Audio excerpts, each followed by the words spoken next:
3.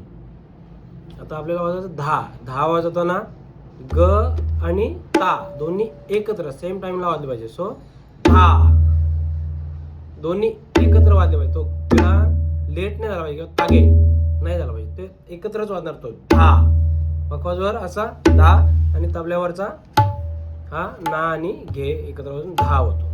आपल्याला आता पखवाजचा बघायचा आहे. चौतालचा ठेका. धा धा दिन ता टी ट धा दिन ता टी ट क ता. आता इथपर्यंत सगळी सरळ अक्षर आहेत. टी ट क ता. आता काय वाजायचं आहे ग दी ग न. दुसऱ्या वेळेला आपण बोलताना ग न पण वाजवताना क आणि टी वाजवतो. म्हणजे तीड न एकच सारखा. ड आला तरी असा वाजतो न. सो ग न. आता ग दी ग न. आता पूर्ण बोल.